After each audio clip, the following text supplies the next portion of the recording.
안녕하십니까? 소쿨 극장의 재미있고 도기이한 옛날 이야기 시간입니다. 오늘은 백정의 아들로 태어나 열심히 노력하여 나라의 정승이 되고 더하여 아버지와의 약속을 지킨 착하고 장한 아들 이야기입니다. 구독과 좋아요 그리고 알람 설정 부탁드립니다. 재미있고도 좋은 글로 보답하겠습니다. 옛날 조선시대에 전라도 지리산 근처에 남원 고을에 어떤 백정이 살고 있었다. 그는 평생 소, 돼지 등의 도축을 맡아 밤낮으로 억척스럽게 일했다. 그렇게 수십 년 노력해서 제법 살만하게 되었으니 자수성가한 사람이라고 할 수도 있었다. 하지만 현실은 그렇지 못했다. 백정은 아무리 나이가 많아도 길에서 평민 어린애를 만나면 먼저 고개를 숙이고 절해야 했다. 또 아무리 돈이 남아도라도 명주옷이나 가죽신은 입거나 신을 수 없었고 혼례를 올릴 때는 가마와 비녀가 금지되었으며 죽고 난 뒤에도 상여, 묘지 그리고 사당이 모두 금지되었기 때문에 뚫뚫 말아서는 지게에 져서 아무 곳에나 버려야 했다. 그는 이런 차별로 가득 차 있는 세상이 너무 싫었다. 싫긴 하지만 그래도 자기는 참고 살 수 있었다. 하지만 아들과 딸만은 그런 차별이 없는 사회에 살게 하고 싶었다. 그렇지만 난 놓고 기역자도 모르는 무식한 백정이 무슨 수로 그렇게 하겠는가? 세상이 재미있을 리 없었다.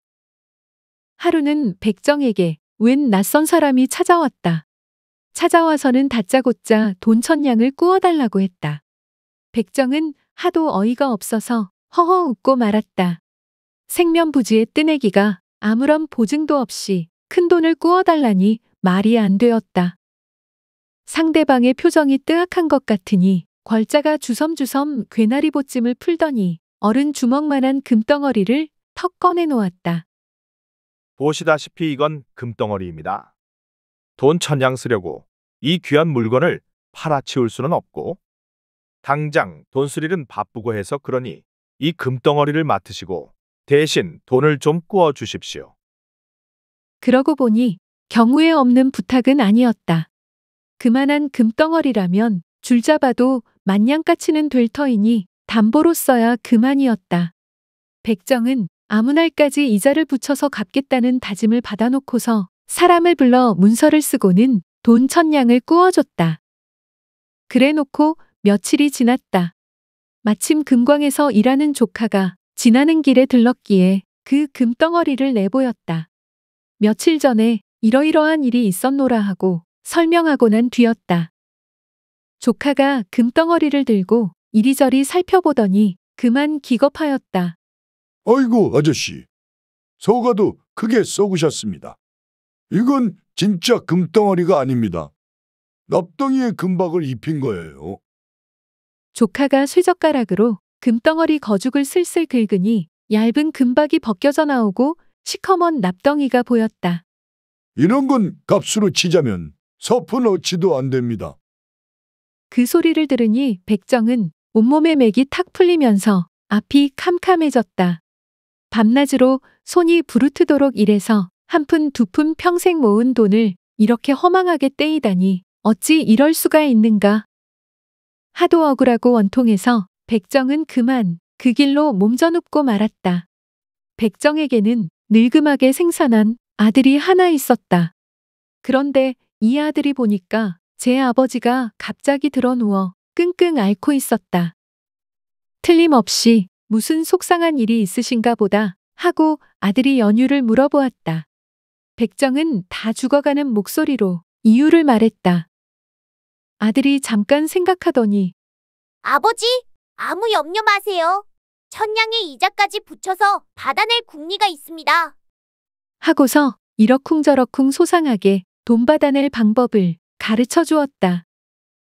아들의 말을 듣더니 백정이 무릎을 치며 벌떡 일어났다.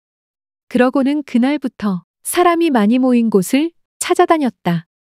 네 집에 잔치가 있다. 네 집에 초상이 났다고 하면 아는 사이이거나 모르는 사이이거나 멀거나 가깝거나 부조를 들고 찾아갔다. 농부들이 들일하다가 쉬는데도 막걸리가 든 호리병을 들고 찾아가고 장사꾼이 들끓는 장터에도 주전부리를 들고 찾아갔다. 가서는 막걸리와 주전부리를 내놓으면서 다짜고짜 울음부터 터뜨렸다. 사람들이 무슨 일로 그러느냐고 물으면 가슴을 치면서 하소연했다. 글쎄, 내 말 좀 들어보시오. 얼마 전에 낯선 손님이 와서 금덩어리를 맡기고 돈 천냥을 꾸어 갔는데 그만 그 금덩어리를 잃어버렸지 뭐예요. 이제 금덩어리 임자가 와서 내놓으라고 하면 무슨 수로 그걸 물어준단 말이오. 내 재산을 몽땅 주어도 모자랄 테니 이 일을 어떻게 하면 좋겠어? 그 말을 들은 사람은 누구든지 혀를 차며 참딱하게 되었다며 걱정을 나누었다. 발 없는 말이 천리 간다고 소문이 짜하게 퍼지니 돈 꾸어간 사기꾼 귀에도 이 소문이 들어갔다. 아니나 다를까 며칠 안 있어 돈 꾸어간 사람이 제 발로 떡 나타났다. 그 사람은 돈 천냥에 이자까지 붙여서 딱 갖다 바치면서 말했다. 여기 꾸어 쓴 돈과 이자를 가지고 왔으니 제 금덩어리는 돌려주시지요. 곁눈으로 녀석을 살펴보니 의기양양한 표정이었다. 백정은 천천히 돈을 받아서 틀림이 없는지 세어봤다. 그 와중에도 그 사람은 마음이 급한지 아주 신바람이 나서는 채근했다. 어서 금덩어리를 돌려주셔야지요. 백정이 웃으면서 말했다. 아무렴 돌려드리고 말고요. 백정이 장롱에서 금덩어리를 꺼내어 사기꾼 앞에 턱 내놓았다. 그러자 놈이 새파랗게 질려서는 허겁지겁 도망갔다.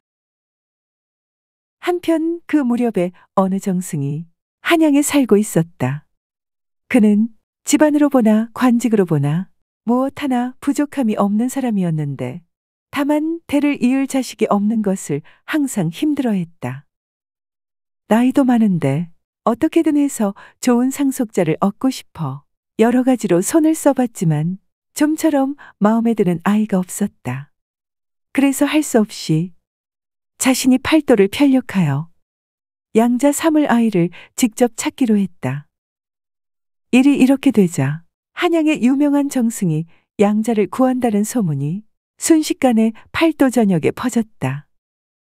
남원 사는 백정은 그 소식을 듣자 됐다 싶었다. 늙음하게 생긴 귀한 자식이긴 했지만 자기가 보기에도 자기 슬하에 있기에는 아이가 너무 뛰어났기 때문이다. 이렇게 똑똑한 아이는 가슴이야 아프지만 백정의 자식으로 살게 두면 안 되었다. 나라의 자식으로 살아야 마땅했다. 그 무렵 정승은 경기도에서 충청도를 거쳐 전라도 전주로 들어가게 되었다. 정승이 전주에 내려온다는 소식에 아들 가진 부모는 모두 잘만 되면 자기 자식이 정승의 양자가 될 것이라는 기대를 하고 있었는데 남원 사는 백정도 예외는 아니었다. 그러다 드디어 내일 정승이 오기로 한 날이 되었다. 정승은 전주 가명에 들어온 뒤 전라도 감사에게 부탁하여 인근의 똑똑한 아이들을 모으게 하였다. 모으고 보니 아이들이 정승의 위광을 두려워한 나머지 모두 위축되어 기가 죽어 있었다. 그런데 단 한 아이만이 평상심을 유지하며 앉아 있었다. 그 아이는 다른 아이가 아니라 남원 백정의 아이였다. 정승은 가만히 그 아이의 풍모를 살펴보았다. 아주 훌륭했다. 이 아이다 싶어 정승은 그 아이의 부모를 찾았다. 기다렸다는 듯이 아이의 부모가 나타났다. 아이의 부모는 고개를 들고는 백정이라고 신분을 밝혔다. 그러면서도 전혀 부끄러워하는 기색이 없었는데 그 점이 정승의 마음에 들었다. 자기 아들을 데리고 가서 사람 노릇만 하게 해준다면 아이에 관한 모든 권리를 포기하고 평생 얼굴을 보지 않아도 된다고 다짐했다. 아들이 떠나기 전날 백정은 하룻밤 데리고 자면서 무언가를 말했고 아이는 눈에 눈물을 가득 머금은 채 연신 고개를 끄덕였다. 한양의 아이를 데리고 돌아온 정승은 좋은 스승을 붙여 공부를 본격적으로 시키기 전에 먼저 그를 시험해보고 싶었다. 정승은 무언가 곰곰이 생각한 결과 좋다. 어떻게든 녀석을 곤란하게 한번 만들어 보자. 하고 생각했다. 며칠 뒤 정승은 쌀 한 가마니를 아들에게 내놓으면서 쌀알이 몇 알인지 세어보라고 명하고는 여느 때와 같이 입궐했다. 아이는 정승이 입궐한 뒤 하인에게 한옵들이 돛박 하나와 저울을 준비하라 이르고는 한양 구경을 나갔다. 저녁 무렵 부친인 정승이 돌아오기 얼마 전에 귀가에서는 한홉들이 돛박 하나에 든 쌀알의 수를 하인에게 세게 하고는 그것을 저울에 달았다. 그런 다음에 하인을 시켜 쌀 한 가마니를 저울에 달아서 그 무게를 알아낸 다음에 빈 가마니도 저울에 달았다. 그런 다음 이리저리 계산하더니 그 결과를 종이에 써서는 돌아온 부친 앞에 내놓았다. 부친인 정승은 깜짝 놀라 아무렇게나 쓴 숫자일 거로 생각해 되물었지만 아이는 다만 정확한 수량입니다.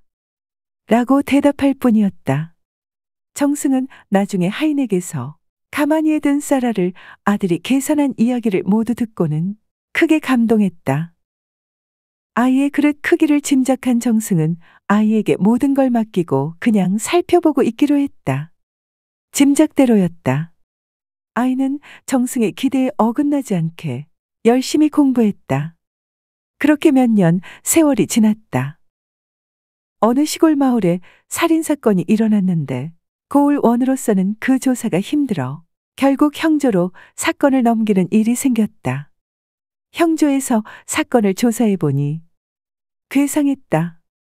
무슨 말인가 하면 어느 민가에 3명의 남자가 죽어 있었는데 한 사람은 가슴에 상처가 있고 다른 2사람은 돈을 가지고 있었으며 그리고 그 한가운데에 먹던 술병이 있었다. 형조에서 수사관들이 아무리 추론해봐도 3사람을 살해한 범인이 따로 있는지 아니면 이 3사람이 싸운 끝에 결국 같이 죽었는지 도무지 판단이 서지 않았다.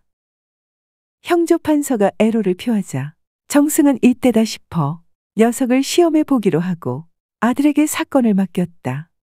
사건의 개요를 들은 이제는 약관의 나이가 든 아들이 웃으면서 바로 말했다. 그 사람들 3명 모두가 범인이고 도둑놈입니다. 놀란 정승이 되물었다. 덤벙거리지 말고 잘 생각해 보도록 하라. 아들이 말했다. 덤벙거리는 것 아닙니다. 우선 가슴에 상처를 입은 사람은 술을 사러 간 자입니다. 그 사람은 그 술에 비소 같은 독을 넣어 2사람이 이 술을 마신 다음 죽고 나면 혼자서 돈을 가지려 했습니다. 다른 2사람은 둘이서만 돈을 나누려고 술 심부름 간 사람을 살해할 음모를 꾸몄습니다. 계획한 대로 술 사온 사내를 죽인 후에 뜻대로 일이 잘 된 것을 축하하느라고 독이 들어있는 줄 모르고 술을 마신 것입니다. 그리고 당연하게 따라 죽었습니다. 별로 어려운 것이 없습니다. 이게 사건의 개요입니다. 곁에 있던 수사관리가 그거 참 지당한 추리다. 하고 재치 있는 감식에 감탄하였고 사건은 그렇게 종결됐다. 이 일이 있고 난 뒤에 정승은 아들을 더욱더 사랑하게 됐다. 그 후 얼마 안 있어 양자는 과거에 장원급제했고 관직에 올라 수십 년 동안 만백성의 존중과 사랑을 받는 관리가 되었다. 그동안 2번 휴직하고 고향인 남원에 내려가 6년을 머문 적이 있었는데 친부와 친모가 돌아가셨을 때였다. 30여 년 전 고향을 떠나기 전 마지막 날 밤에 친부가 그에게 소원하고 부탁한 일을 하기 위해서였다. 그는 친아버지와의 약속대로 조선의 여느 평범한 사람처럼 부친이 돌아가신 다음에 상여를 메고 운상하였으며 묘지를 조성한 다음 3년 동안 심효살이하였고 사당을 만들고 모신 다음 매년 기제사를 올렸다. 당연하게 친모가 돌아가신 다음에도 부친의 예와 똑같이 하였다. 들어주셔서 고맙습니다. 참고 문헌과 자료 출처 소개해 올리겠습니다. 서정 오 선생이 글을 적고 이우정 화백이 사파를 그린 책 우리 옛 이야기 100가지가 모본입니다. 국립중앙박물관, 간송미술문화재단, 한국민족문화대백과사전, 한국학중앙연구원의 기사, 그림 그리고 사진을 빌렸습니다. 국사편찬위원회, 우리역사넷의 일러스트를 빌렸습니다. 화가 주연홍의 그림, 장원급제를 빌렸습니다. 국립민속박물관 개최, 기산 풍속화에서 민속을 찾다 특별전의 전시 도록을 빌렸습니다. 지역의 문화, 부모님을 향한 효심이 담긴 3년상의 일러스트를 빌렸습니다. FM코리아에서 조선시대 백정은 조선인이 아니었다의 일러스트를 빌렸습니다. 에듀넷, 티클리어에서 조선시대의 신분제도, 신분에 따른 복식의 차이 그리고 상례, 3년간의 심유살이의 일러스트를 빌렸습니다.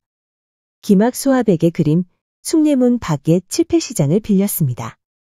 위키백과와 나무위키의 기사와 사진을 빌렸습니다. 조선시대 화가 신윤복과 김중근의 그림 몇 점을 빌렸습니다. 123RF, 핀터레스트, 크라우드픽, 픽사베이, PNG트리, 러브픽, 클리바트 코리아, 프리픽 그리고 게티 이미지뱅크의 일러스트를 빌렸습니다. 소우쿨 극장은 일주일에 2번, 매주 화요일과 토요일, 오전 11시 전후에 이야기 올리는 것을 원칙으로 합니다. 반면에 쇼츠는 월, 수, 목, 금, 일요일에 한 편씩 올리도록 노력하겠습니다. 고맙습니다. 다음에 만날 때까지 건강하시기를 기원합니다.